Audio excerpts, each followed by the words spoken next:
Manajemen Arema FC buka suara soal pelanggaran aturan penjualan tiket laga Arema FC versus Persebaya pada Sabtu 1 Oktober. Media Officer Arema FC Sudarmaji mengatakan pihak panitia pelaksana tidak melanggar aturan penjualan tiket yang disebut melebihi batas kuota yang dijual ke penonton sudah sesuai dengan kuota yang disediakan. Pihaknya bersikukuh tidak ada satupun luberan penonton di Stadion Kanjuruhan saat Arema FC melawan Persebaya Surabaya bertanding. Pasalnya pihak panitia pelaksana mencetak sebanyak 42.000 tiket penonton. Sementara kapasitas Stadion Kanjuruhan Malang 45.000 penonton. Saudara Maji mengatakan manajemen Arema FC mengklaim dengan bukti video saat siaran berlangsung. Lebih lanjut ditanya soal pintu stadion yang ditutup saat terjadi kerusuhan, Saudara Maji enggan berkomentar. Yang menyerahkannya kepada pihak yang berwenang untuk melakukan penyelidikan investigasi. Sebelumnya, Koordinator Save Our Soccer atau SOC, Akmal Marhali menyebutkan Arema FC melanggar aturan pencetakan jumlah tiket. Hal tersebut merujuk surat yang dikeluarkan Polres Malang. Polisi hanya mengizinkan pencetakan tiket sebanyak 38.054 tiket pertandingan. Berbeda dengan keterangan Sudarmaji, Akmal mengatakan panitia pelaksana menjual tiket pertandingan sampai 45.000 lembar. Sehingga jumlah penonton tak sesuai dengan kapasitas Stadion Kanjuruhan Malang. Hal itu yang juga membuat para penonton berdesak-desakan saat kerusuhan terjadi hingga mengakibatkan ratusan orang meninggal dunia. Akmal sendiri menilai terjadi pelanggaran prosedural yang fatal hingga merenggut ratusan jiwa. Kapolda Jatim pun melakukan langkah yang sama, melakukan penonaktifan jabatan Danion, Danki, dan Danton Brimob sebanyak 9 orang. Ya, Danion atas nama AKBP Agus Waluyaisika, kemudian Danki AKP Has Darman, kemudian Danton Aibtu Solikin, Aibtu M Samsul, kemudian Aibtu Ari Bianto, kemudian Danki atas nama AKP Untung, kemudian Danton atas nama AKP Danang, kemudian Danton lagi atas nama AKP Nanang, kemudian Danton atas nama Aibtu Budi. Ya, semuanya masih dalam proses pemeriksaan oleh tim malam hari ini. Yang kedua yang perlu saya sampaikan juga kepada rekan-rekan, sesuai dengan perintah Bapak Presiden, Bapak Kapolri memerintahkan tim untuk bekerja secara cepat. Namun demikian, unsur ketelitian, kehati-hatian, dan juga proses pembuktian secara ilmiah juga menjadi standar tim ini bekerja. Tim hari ini melakukan pemeriksaan ya, terkait penerapan pasal 359 dan 360 KUHP dengan melakukan pemeriksaan 20 orang saksi. Manajemen Arema FC merupakan salah satu pihak yang ikut disalahkan dalam tragedi Stadion Kanjuruhan. Banyak yang menuding bahwa tiket pertandingan Arema FC melawan Persebaya dijual melebihi kapasitas stadion. Terkait hal ini, manajemen Arema FC membantahnya. Media Officer Arema FC Sudarmaji memastikan pihaknya tidak menjual tiket melebihi kapasitas Stadion Kanjuruhan. Dikutip dari suryamalang.com, ia menjelaskan bahwa Stadion Kanjuruhan mampu menampung hingga 45.000 penonton. Sementara pihaknya mengklaim hanya menjual 42.000 tiket saat laga Arema FC melawan Persebaya berlangsung. Lebih lanjut, Sudarmaji menyebut tidak ada satupun penonton yang meluber di area shuttle band. Hal itu bisa dibuktikan dari video pertandingan yang disiarkan secara langsung.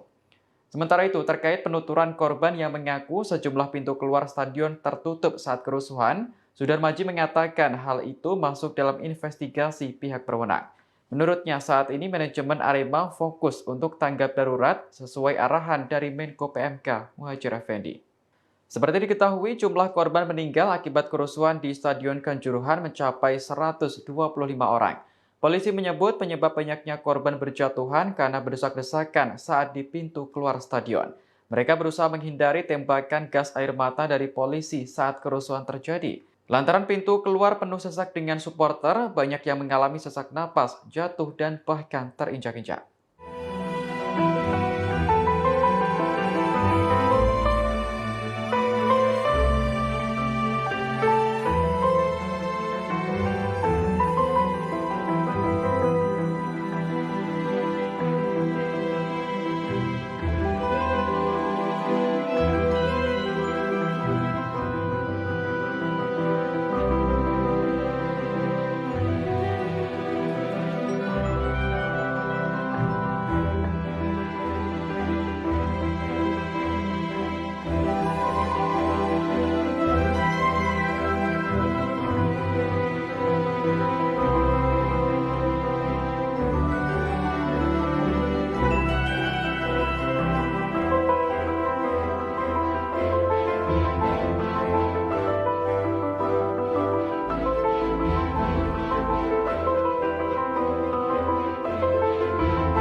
Demikian informasi kali ini, nantikan perkembangan informasi terbaru lainnya hanya di Tribun News.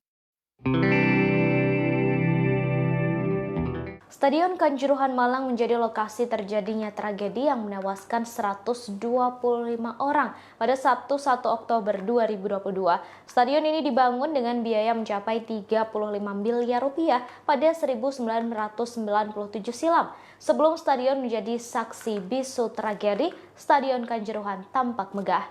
Stadion ini diresmikan pada 9 Juni 2004. Pada saat itu ditandai dengan gelaran pertandingan Divisi 1 Liga Pertamina pada tahun 2004 antara Arema menjamu PSS Sleman dengan skor akhir 1-0 untuk kemenangan Arema. Stadion Kanjuruhan Malang memiliki standar lapangan sepak bola nasional dengan dilengkapi lintasan atletik. Saat pertama kali dibangun, Stadion Kanjuruhan memiliki kapasitas penonton sebanyak 35.000 hingga 40.000. Kemudian pada 2014 dibangun lagi untuk menambah kapasitas penonton menjadi 45.000. Stadion Kanjuruhan Malang ini memiliki 28 unit toilet di tribun ekonomi serta 18 toilet di gedung stadion. Selain itu terdapat juga lampu sorot dengan daya sebesar 320 kW dengan kuat penerangan rata-rata mencapai 1.200 lux yang sudah berstandar FIFA. Terdapat juga videotron yang digunakan sebagai papan skor elektronik serta penunjuk waktu pertandingan berlangsung. Musola yang berada di pintu tribun ekonomi berjumlah 14 pintu dan juga terdapat bench pemain, ruang konferensi pers, ruang ganti, tribun VIP dan VVIP. Kawasan Stadion Kanjuruhan Malang juga terdapat kolam renang yang diresmikan pada 2018. Pasca pertandingan Arema FC versus Persebaya Surabaya pada Sabtu 1 Oktober 2022, Stadion Kanjuruhan berubah. Banyak bagian yang rusak lantaran kerusuhan yang terjadi. Pada bagian halaman stadion tampak bangkai truk kepolisian yang sebelumnya dibakar massa. Selain itu, baliho-baliho yang berada di depan stadion juga turut berantakan akibat amukan massa. Sementara itu, di bagian dalam stadion, dalam video amatir yang beredar, tampak mobil milik kepolisian yang juga dibakar. Sejumlah kursi tampak rusak dan banyak sampah bekas kerusuhan yang masih tertinggal. Diketahui data terakhir disebutkan, total jumlah korban dalam tragedi ini sebanyak 448 orang. Sebanyak 125 orang meninggal dunia dan 323 mengalami luka-luka.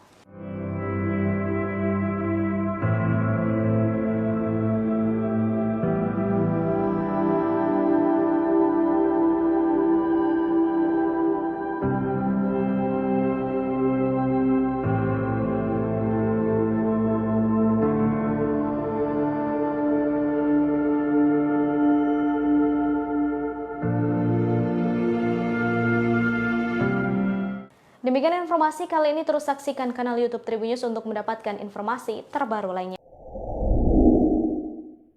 Terima kasih sudah nonton, jangan lupa like, subscribe, dan share ya!